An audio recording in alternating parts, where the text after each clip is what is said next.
Hello नमस्कार, मेरा नाम है अंकित और आप देख रहे हैं झारखंड लेटेस्ट समाचार। आइए जानते हैं झारखंड की 20 बड़ी खबरों को सिर्फ 10 मिनट में। उससे पहले अगर आपने चैनल को सब्सक्राइब नहीं किया है तो चैनल को सब्सक्राइब कर लीजिए। धन्यवाद।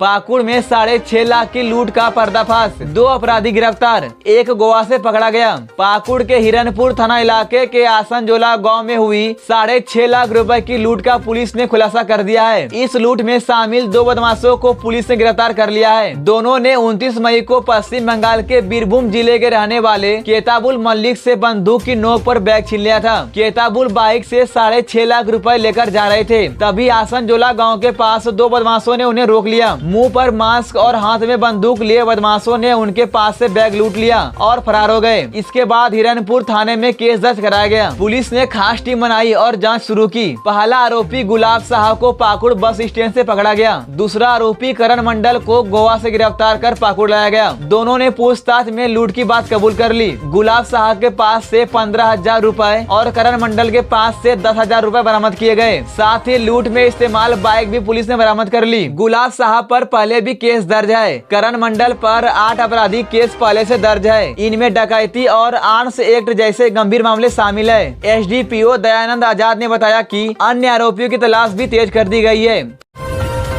झारखंड में 16 से 18 जून के बीच एंट्री करेगा मानसून। भीषण गर्मी से जल्द मिलेगी राहत। झारखंड में चल रही तेज गर्मी से अब लोगों को राहत मिलने वाली है। मौसम विभाग रांची के वैज्ञानिक अभिषेक आनंद ने बताया कि 16 से 18 जून के बीच मानसून झारखंड में दस्तक देगा। पहले यह ओडिशा पहुंचेगा, फिर 1-2 दिन में पूरे झारखंड में फैल जाएगा। इस बार मानसून अच्छा रहने की उम्मीद है और पूरे राज्य में अच्छी बारिश हो सकती है। मौसम विभाग के अनुसार 14 जून से ही झारखंड के कई जिलों में गरज के साथ बारिश शुरू हो सकती है। 16 से 18 जून के बीच कई इलाकों में भारी बारिश के साथ तेज हवा और वज्रपात भी हो सकता है। पूरे राज्य के लिए येलो अलर्ट जारी कर दिया गया है। मौसम विभाग का कहना है कि इस बार मानसून सितंबर तक झारखंड में बना रहेगा। पिछले साल मानसून 21 जून को आया था, लेकिन इस बार 5 दिन पहले आ रहा है। इससे किसानों में खुशी है और वे खेत तैयार करने में जुट गए हैं। शुक्रवार को लातेहार में 20 मिमी बारिश हुई। वहीं मेदिनीनगर 40 डिग्री तापमान के साथ सबसे गर्म रहा। रांची में शुक्रवार को तापमान 35 डिग्री सेल्सियस दर्ज हुआ।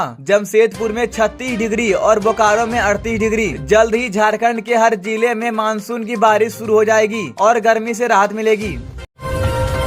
6 महीने से बंद है मैया सम्मान योजना का पोर्टल। 18 साल की युवतियां नहीं कर पा रही रजिस्ट्रेशन। झारखंड सरकार की मैया सम्मान योजना का लाभ लेने के लिए 18 साल की उम्र पूरी कर चुकी हजारों लड़कियां पिछले 6 महीने से परेशान है। वजह यह है कि योजना का पोर्टल बंद पड़ा है और उनका ऑनलाइन रजिस्ट्रेशन नहीं हो पा रहा है। जिला निर्वाचन शाखा के अनुसार सिर्फ जनवरी में ही 10,000 से ज्यादा लड़कियां 18 साल की हो गयी थी, जो अब वोट देने के योग्य भी है, लेकिन वो अंचल कार्यालय के चक्कर काट रही है और हर बार एक ही जवाब मिलता है, पोर्टल खराब है, रजिस्ट्रेशन नहीं हो रहा। अधिकारियों के मुताबिक पोर्टल की मरम्मत का काम चल रहा है। ठीक होने के बाद रजिस्ट्रेशन फिर से शुरू होगा। जुलाई 2024 में जब मैया सम्मान योजना शुरू हुई थी, तब प्रज्ञा केंद्र के जरिए रजिस्ट्रेशन होता था, लेकिन बाद में गड़बड़ियां की वजह से सरकार ने दिसंबर 2024 में प्रज्ञा केंद्र का करार खत्म कर नया पोर्टल शुरू किया। रजिस्ट्रेशन की जिम्मेदारी अब सीओ और बीडीओ कार्यालय को दी गई है, लेकिन नए पोर्टल में तकनीकी गड़बड़ी आ गई और तब से ऑनलाइन रजिस्ट्रेशन बंद है। फिलहाल 3.5 लाख महिलाएं योजना का लाभ ले रही है। उन्हें हर महीने 2500 रुपए बैंक खाते में मिल रहे हैं, लेकिन पोर्टल झारनेट सेवा से जुड़ा है और वह पहले से ओवरलोड है, जिससे रजिस्ट्रेशन अटका हुआ है। अब सभी को इंतजार है कि पोर्टल कब ठीक होगा और रजिस्ट्रेशन कब शुरू होगा।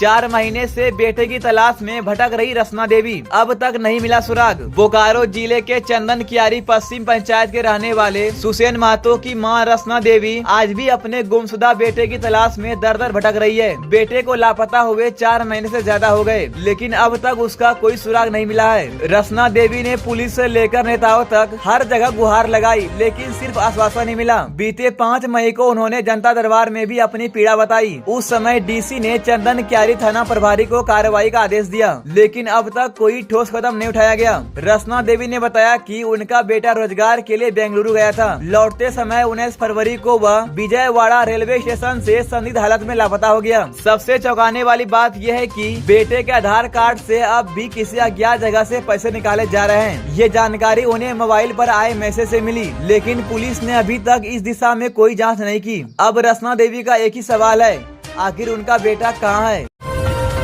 सड़क हादसे में असील महतो की मौत, रात 3 बजे मुआवजे के बाद हटा जाम। धनबाद के बलियापुर इलाके में गुरुवार रात हुए सड़क हादसे में असील महतो की मौत के बाद शुक्रवार को जैसे ही उनका शव गांव पहुंचा, माहौल गमगीन हो गया। गांव में पत्नी, बेटों और बेटियों का रो रो कर बुरा हाल है। असील महतो अपने समधी भुटुक चंद महतो के साथ बाइक से घर लौट रहे थे, तभी कहालडी मोड़ के पास सीमेंट से लदे ट्रक ने उन्हें टक्कर मार दी। हादसे में असील महतो की मौके पर ही मौत हो गयी, जबकि भुटुक गंभीर रूप से घायल हो गए। उनकी हालत अभी भी गंभीर बनी हुई है और उनका इलाज SNMMCH में चल रहा है। हादसे से गुस्साए ग्रामीणों ने सबके साथ हीरक रोड को जाम कर दिया। दोनों तरफ वाहनों की लंबी कतार लग गई। रात करीब 3 बजे बलियापुर CO प्रवीण कुमार सिंह और थानेदार आशीष भारती ने मौके पर पहुंचकर ग्रामीणों से बातचीत की। परिजनों को पारिवारिक सुरक्षा योजना और आपदा कोष से मुआवजा दिलाने का भरोसा दिया गया। ट्रक मालिक से बात कर अलग से मुआवजा देने की बात भी हुई। झारखंड के लेटेस्ट न्यूज को सबसे पहले देखने के लिए हमारे चैनल को सब्सक्राइब जरूर करें।